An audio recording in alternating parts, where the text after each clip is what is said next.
देखिए, हम इस मुद्दे को उठा रहे हैं। मेरी जिम्मेदारी है एज एलओपी इस मुद्दे को उठाना। प्रधानमंत्री जी 100% इस व्यक्ति की प्रोटेक्शन कर रहे हैं और इस व्यक्ति ने हिंदुस्तान के एसेट्स लिए हैं, भ्रष्टाचार करके एसेट्स लिए हैं। ये व्यक्ति बीजेपी को पूरा समर्थन करते हैं, पूरा सपोर्ट देते हैं। ये एस्टैब्लिश चीजें हैं। हम दोहराते जाएंगे। जेपीसी की मांग हमारी है, बट हम चाहते हैं कि अदानी जी को एकदम अरेस्ट किया जाए। और हम जानते हैं और हम देश को दिखाना चाहते हैं कि अदानी जी की अरेस्ट नहीं होगी। और इसलिए नहीं होगी क्योंकि हिंदुस्तान के प्रधानमंत्री अदानी जी के पीछे खड़े हुए हैं और उनके प्रोटेक्टर हैं। आप लोग हिंदुस्तान के युवा, आप लोगों को रोजगार नहीं मिलता, महंगाई बढ़ती जाती है, छोटा सा कोई क्राइम करता है जेल चला जाता है, मगर अदानी कुछ भी कर ले, हिंदुस्तान के प्रधानमंत्री और एक नेटवर्क, जिस नेटवर्क को हम एक्सपोज करके देश को दिखाएंगे। ये एक व्यक्ति नहीं है, ये अलग अलग पोजीशंस में लोग बैठे हुए हैं और एक एक करके हम आपको दिखाएंगे ये कौन लोग हैं। माधवी बुच का हमने आपको क्लियरली दिखाया है और आगे भी हम आपको रिवील करेंगे ये लोग कौन हैं जिन्होंने हिंदुस्तान को हाईजैक किया है। राहुल जी, आपने आज कहा कि अडानी के पीछे मोदी है, तो हमारा भी सवाल है, यदि अडानी के पीछे मोदी है तो क्या कारण है कि कांग्रेस के सरकार के समय, भूपेश बघेल जी के सरकार के समय छत्तीसगढ़ में 25,000 करोड़ रुपए का निवेश अडानी की कंपनी ने किया। क्यों लिया आपने 25,000 करोड़ रुपए का निवेश जब आपकी सरकार थी छत्तीसगढ़ में? जब राजस्थान में अशोक गहलोत जी की सरकार थी, 65,000 करोड़, 65,000 करोड़ रुपए का निवेश अडानी की कंपनी ने राजस्थान में अशोक गहलोत जी के समय उनके सरकार में किया था। क्या कारण था? कर्नाटक में जब कांग्रेस पार्टी की सरकार थी और अभी भी कांग्रेस पार्टी की सिद्धरमैया की सरकार है, अडानी की कंपनी ने 1 लाख करोड़ रुपए का निवेश करने का वादा किया था। मैं अभी रिसर्च करके आया नहीं हूं कितने का निवेश हुआ है, वह भी हम निकाल लेंगे। छत्तीसगढ़ में और बाकी राज्यों में तो हो गया है, मगर कर्नाटक में 1 लाख करोड़ का निवेश करने का वादा किया था। बंगाल में 35,000 करोड़ रुपए का निवेश है, बंगाल में आपका साठगांठ है।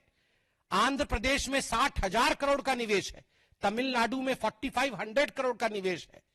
19 अक्टूबर 2024 को अडानी फाउंडेशन ने रेवंत रेड्डी, जो कि तेलंगाना के मुख्यमंत्री हैं, उन्हें 100 करोड़ रुपए उनके फाउंडेशन को डोनेशन दिया था कौशल विकास, स्किल अपलिफ्टमेंट के लिए।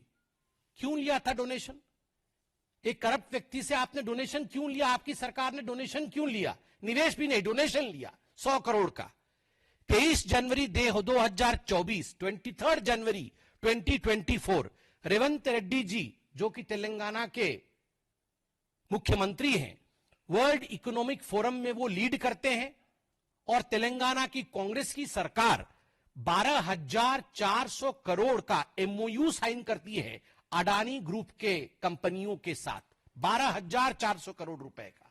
राहुल जी, कौन जवाब देगा? क्या आप और रेवंत रेड्डी अलग है? क्या आप और अशोक गहलोत अलग है? क्या आप और भूपेश बघेल अलग है? या इनका जवाब भी आप ही को देना पड़ेगा?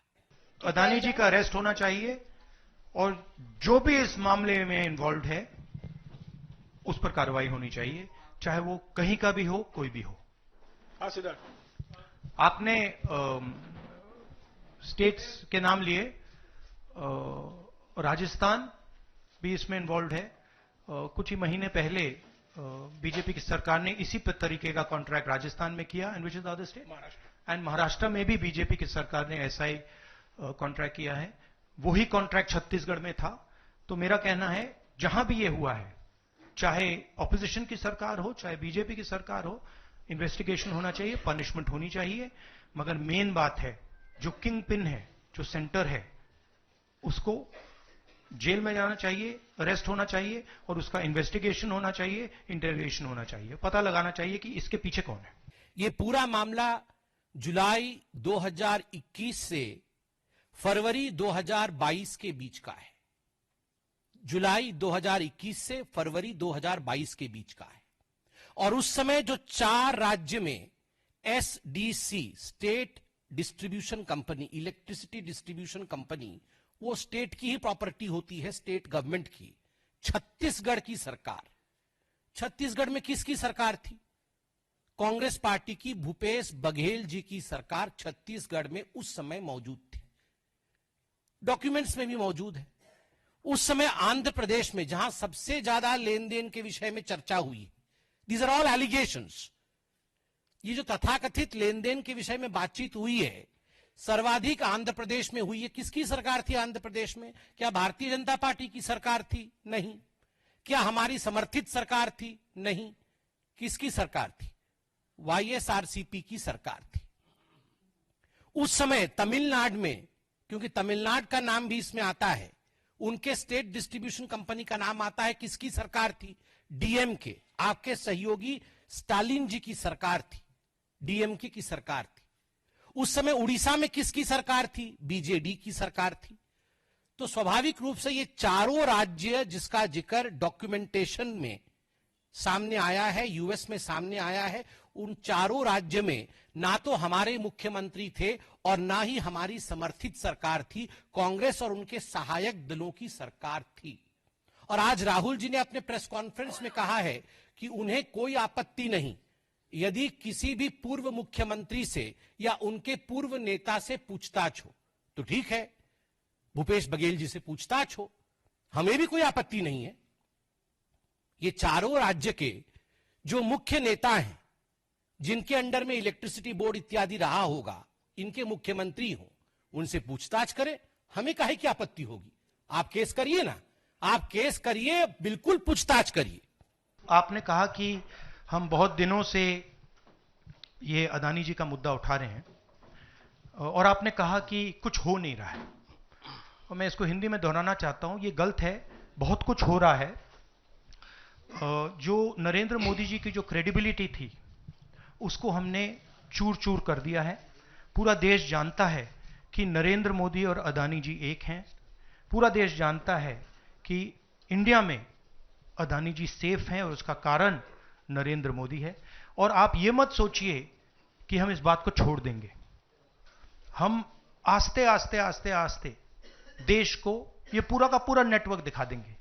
ये कौन लोग हैं, कहां बैठे हैं, किस किस स्ट्रक्चर में बैठे हैं। माधवी बुच हमारा पहला उदाहरण था। हमने दिखाया कि माधवी बुच ने अपना काम नहीं किया, उसका कारण था, उसका कारण भ्रष्टाचार था, उसका कारण कॉन्फ्लिक्ट ऑफ इंटरेस्ट था। हमने दिखाया, उनको हटाया नहीं गया है। बट देश जानता है और हिंदुस्तान का हर रिटेल इन्वेस्टर जानता है कि Madhabi Buch is corrupt and Madhabi Buch is protecting mister Adani. Rahul ji ने आज बार बार कहा मोदी जी की क्रेडिबिलिटी खत्म हो गई। मोदी जी आज से क्रेडिबल नहीं रहे।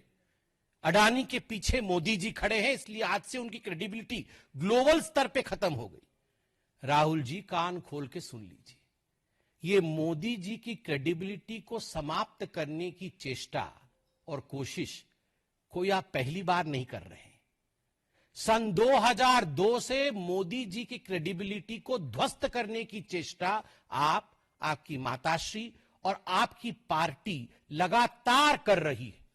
मौत के सौदागर से तुम नीच हो, पाकिस्तान में जाकर मोदी को समाप्त करना है, से चौकीदार चोर है तक, ऐसे 100 गालियां मैं गिनवा सकता हूं जहां आपने कहा कि मोदी की क्रेडिबिलिटी खत्म हो गई है और मोदी के इमेज पर डेंट पड़ गया है। मगर राहुल जी, जब आप पीसी कर रहे थे और जब मैं पीसी कर रहा हूं, तो हमारे देश के आदरणीय प्रधानमंत्री नरेंद्र मोदी जी की क्रेडिबिलिटी आज इतनी हाई है कि हमारे देश से कोसों मील दूर, हजारों मील दूर दूसरे देश में आज हाईएस्ट सिविलियन अवार्ड उन्हें दिया जा रहा है। यह है मोदी की क्रेडिबिलिटी।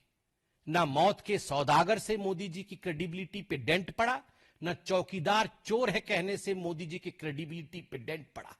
क्योंकि देश की जनता जानती है कौन क्रेडिबल है और किसकी क्रेडिबिलिटी नहीं है। देश की जनता सटीक भाव से जानती है।